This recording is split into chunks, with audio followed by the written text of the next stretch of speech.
Hey guys, what's going on? Joe here. I get a lot of questions. People ask me, what are assignments? How do they work? When do you use them? Can you use them for these deals? Can you use them for that deal? And I'm going to talk about assignments in this video. It's going to be super easy, maybe even too short of a video, but I'm going to tell you everything about assignments that I know. I've done a lot of them, and they're very easy. It's a great, simple way to make quick money on deals with very, very little risk. So stay tuned.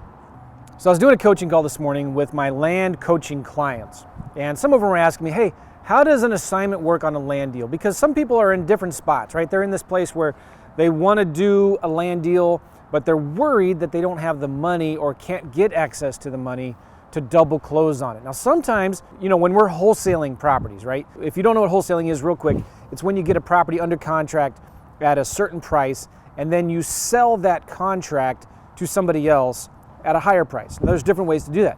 You might have to buy the property and then turn around and immediately resell it at a higher price. Or sometimes what's easier is when you can do an assignment. And an assignment is where you just take this contract that you have, the A to B contract, with the seller to buy this property, whether it's a house or vacant land, it doesn't matter. And then you sell that contract to somebody else for a higher price. Or what you do is you assign the rights to that contract to an end buyer. Now, some people say in some states it's illegal, immoral, and fattening to do assignments or to do wholesaling. Maybe it is, maybe it's not. I'm not going to go down that rabbit hole and try to argue my point or prove it. Here's the thing. When you're dealing with realtors and a real estate commission that is made up of realtors, you're never going to win that argument. You're never going to win the argument that you have equitable interest and that the contract says that you can assign it, and that's okay. The wholesaling police are out there, and they will get you, and you'll have to pay a fine if you get caught doing something illegal like wholesaling or assigning contracts. But the bottom line is, and I'm not an attorney, so I suggest you get one, but every attorney that I've talked to said every contract is assignable unless the contract says it's not. Okay, so even realtors' contracts in St. Louis, Missouri, where I am right now, even the realtors' contracts here say this contract is assignable as long as the seller and the buyer both agree to assigning the contract. So it is okay. Now, having said that, we just recently did a deal in Florida where we had it under contract for $215,000. It was a vacant lot, about 10 or 11 acres, and we were trying to sell it for $280,000. Now remember, we bought it for $215,000, we're trying to sell it for $280,000, so that's what, a $65,000 spread there, okay? This property was actually listed on the MLS for $320,000. So we were now, it was listed for $320,000, we offered $215,000, the seller said yes. Now, at the time too, this was a cold calling lead, so we didn't know the property was listed. We contacted the seller, and the seller agreed to sell it at $215,000. Then we found out it was listed. So what did we do? We didn't freak out. We called the realtor up and said, hey, we wanted to buy this property. The seller said yes. We didn't know it was listed. The contract we sent to the seller was our standard one-page contract. Then we sent that contract to the realtor, and the realtor said, well, we need to use ours. Okay, no big deal. So we used that realtor's contract. And so now we have this $215,000 is a lot of money, right? I don't have that in my checking account right now, so I'd have to go get the money. I have private investors that I could use. I have business lines of credit that I could use. I could pull money out of savings to use that, but I didn't want to use any of my own money. So what did we do? We immediately got on the phone and we started calling other realtors that have sold vacant land recently in that area to other buyers. And we said to them, hey, we think we've got a deal. And this is what we said. This is really important to understand. This is how you kind of get around the whole licensing or, the whole licensing issue and doing assignments or wholesale deals without a license, whatever. We called all these realtors and said, hey, we see that you just sold a property recently to another investor or another buyer in this area. We think we might have a land deal that you might be interested in. And we'll pay you 10% commissions if you can help us find a buyer. But this is what's going on. We just got this under contract. We're investors in St. Louis, Missouri. This property's in Florida. We don't know what we're going to do with this deal yet. We might buy it and close on it and sell it with owner financing, or we might actually just flip it. Just flip it as is to somebody else for a quick profit. But we don't know yet. Do you have any buyers that might be interested in this deal? And so what are we doing there? We're telling that other realtor, number one, that we are an investor and we have not bought this property yet. We have it under contract, we're scheduled to close, we're trying to figure out what we're gonna do with it, okay? And so they automatically know, oh, this is an investor. They might figure out we're wholesalers, I don't know. But now we're bringing this deal to them. We want to work with realtors. That's a really important point in this. When you do assignments, you wanna do assignments with realtors because they have access to the MLS, they have access to the largest pool of buyers, right? So they knew immediately that we're investors, we have this property under contract, we don't own it yet, and so all they have to do is make a few phone calls, send a few texts to some of their clients that are looking for land, and they can make a quick, I think we offered 6 or 8% commissions, which is really generous for just sending a few text messages and phone calls, all right? So we had a realtor that had a buyer who was interested. And so the realtor came to us and said, okay, I've got somebody who's interested, how is this gonna work? And we said, well, if they're interested, there's two options. I said, if we're going to double close on it, bring in a private investor, pay them interest on their money, and do double closing costs, we'll sell it for $280. But if they will let us do an assignment, we'll sell it for $260. All right, so we're buying it for $215, we're selling it for $260,000, that's a $45,000 spread. And so the realtor said, well, that's interesting, I don't know if we can do that. I said, okay, well, why don't you go figure it out? That's the great secret to this thing, all right? You don't have to be the one to figure out how it all works. If you've got a realtor who knows what's going on, so there's no like surprises that come up, they'll figure out a way to make it happen, all right? So this realtor said, all right, well, we'll figure it out. He called his broker, called the title company, said, hey, can we do this? I said, yeah, no problem. The assignments is not a big deal. And by the way, this end buyer is paying with cash, so there's no banks or mortgages involved, it doesn't matter. So then get this, the realtor said, okay, we can make this work, because obviously they want to buy it for $260, not $280, okay? Now, it was a good deal. Remember, it was listed for like $315 or whatever I said before. So we're selling it at a good price. Then what happens? We said, okay, well, we're gonna do an assignment and it's gonna be a $45,000 assignment. And the realtor said, oh, wow, I don't know if that's gonna work. So let me talk to my client. So the realtor went to talk to the investor buyer and said, hey, you're gonna have to stroke a $45,000 assignment fee check on this deal. Is that okay? And the buyer wasn't very comfortable with that, all right? But so they came back and said, we don't know. And he said, well, listen, it's not a big deal. If you don't want the property, that's fine. We have somebody else who wants it. We've got a bunch of people actually that are wanting this deal because it's such a good deal. If you don't want it, no big deal. Don't worry about it. Didn't make a big deal out of it. We said we got somebody else. We got other realtors that have clients. And then they said, oh, well, wait a minute. We'll do it, okay? So this is such a cool story. We did an assignment. I'll walk through an assignment agreement and what it is and what's in it in just a minute here because I got one on my iPad. We closed the deal. We got a $45,000 assignment fee. We paid that realtor who brought the buyer some extra commission. The seller who had it listed with the agent paid their agent a commission. It all worked out. We did an assignment on a vacant lot that we didn't own where there was a realtor involved on the listing side and a realtor involved on the buyer's side, okay?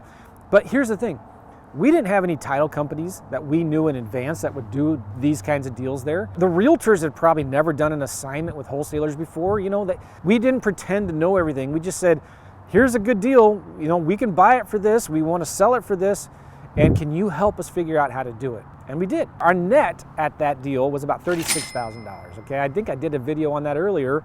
I got a notification while I was playing golf. It was a little warmer than it was today, but I got a notification that we closed that deal, made 36 grand on an assignment. Isn't that cool? Well, here's the other cool thing about this. It was such a good deal for that end buyer. We just got an email from him 2 days ago saying, hey, I'm looking for more deals. Do you have anything? And he gave us some criteria of what he's looking for. And one of his bullet points, and he's sending this out to a lot of other land investors who are looking for deals in the area. One of his bullet points was assignments accepted, or assignments, whatever. I forget the language he used, but he's actually putting in there that he's okay with paying assignments. Because as an investor, we've showed him, listen, if you can just let us do an assignment, we're gonna save a bunch of money from interest, from borrowing it from a private investor. We're gonna save a bunch of money with closing costs. It's a great deal, so it just works, okay? Assignments are not illegal. The issue becomes, and again, I'm not an attorney, I don't pretend to be one either. You need to talk to an attorney about this, but you need to work with realtors when you're doing assignments, generally speaking, okay? Otherwise, you just have to purchase the deal and then turn around and sell it, or go ahead and get your license or whatever you want to do, but you can't do assignments, okay? Now, I've done a lot of assignments on vacant land, on houses, and even on houses I've done assignments for cash purchases. So I buy it, I have a contract to buy it with cash. I've also done assignments on lease options or owner financing or subject tos or just straight up regular options. So how does that work? It's really, really simple, okay? You have a contract to buy or lease or owner finance a property with the seller. You're the investor. You have a contract. And that contract usually, unless it specifically says you can't, gives you the right to assign that contract to somebody else.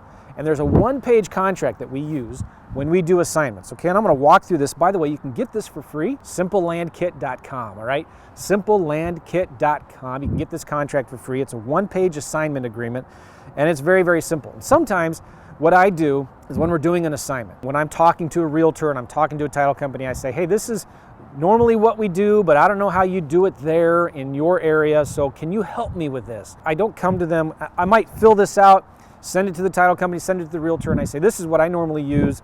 You know, if you have something else that we can use that might be better, then can you help me out here? So normally they're like, okay, yeah, they want to make some commission on these deals, right? And I pay my realtors very generous commissions.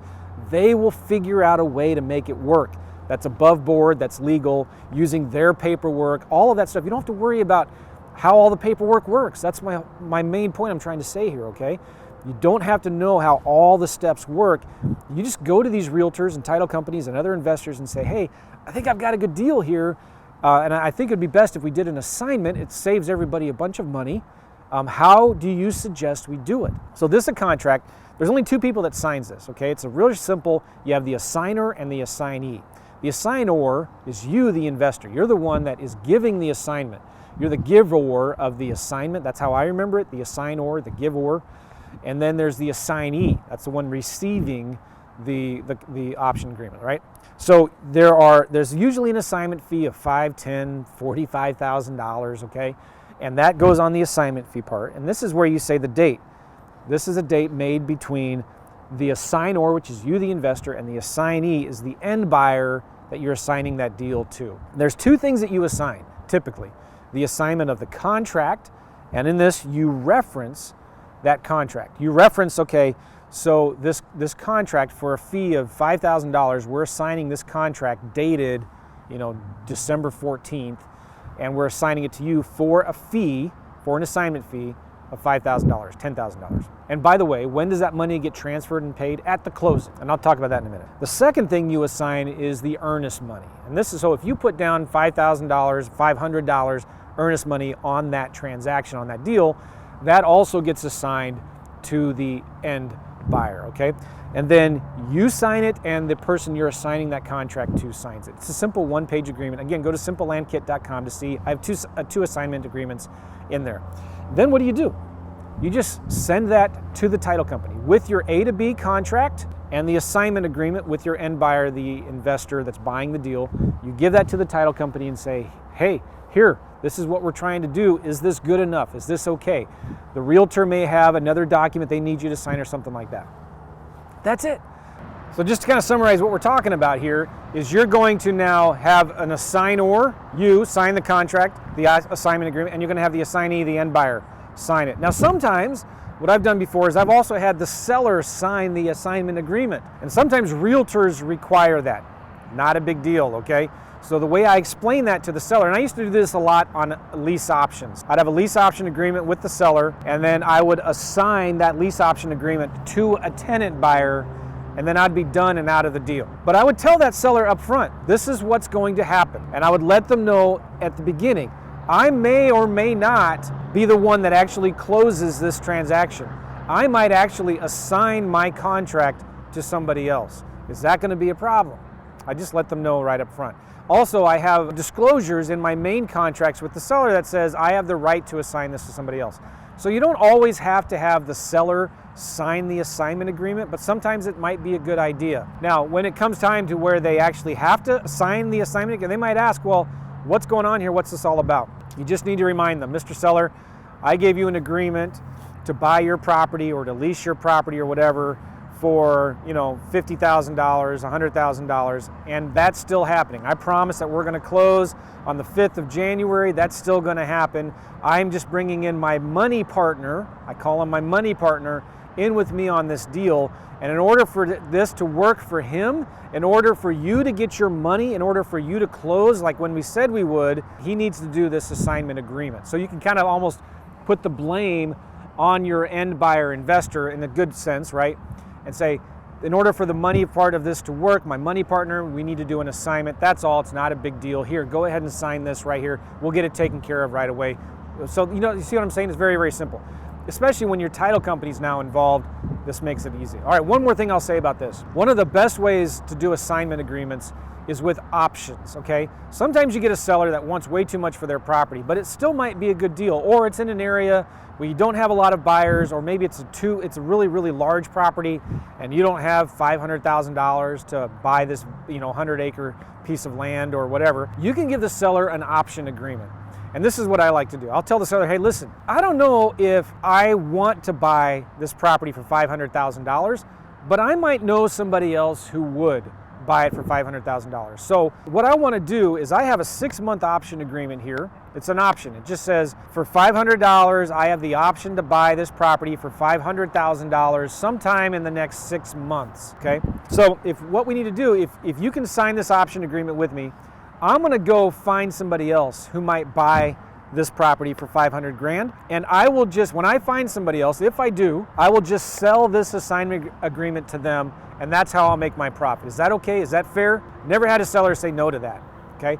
If the seller does object, it might be, well, like, what if I find a buyer on my own before you do, before the 6 months? You're tying up the property for 6 months. So then I'll say, well, we can do this as a non-exclusive option agreement. We can just set this up where if you find another buyer that will beat my price, just give me 48, 72 hours to give you a real contract that either matches or beats that price. Would that be fair? And then usually the seller's like, okay, that's fine. You understand? But now you've got an option agreement on a questionable deal. You don't know if you have a buyer that will willing to take that from you, right? You don't know if it's a good deal or a bad deal. So use a straight up option agreement, okay?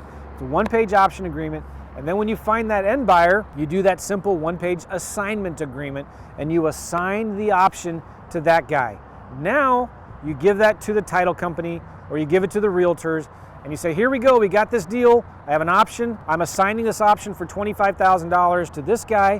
What do we do next? And guess what? The realtor will tell you because they want to get their commission. The title company, they want to get paid with their closing costs and everything. They say, all right, well, we need to do a new contract. All right, how do we do that? What contract should we use? So this is my thing now. I'm saying you don't have to be the one that understands how all of this works, okay? Lean on the title company, lean on the realtors, and they will give you the paperwork to sign to make this work actually all the way to closing. All right, that's all I got for you. Again, if you want this assignment agreement, go to simplelandkit.com, simplelandkit.com. It's all there. Check it out. And if you like this video, please comment down below. Give me a thumbs up. Subscribe to the channel. I'd love to hear what you guys think. Do you have questions about this stuff I'm talking about? Does anything I said make sense? Did I make a mistake? And let me know, please, down below in the comments, what other kind of videos would you like to see me talk about? I appreciate y'all. We'll see you. Comment down below. I appreciate it. Thanks.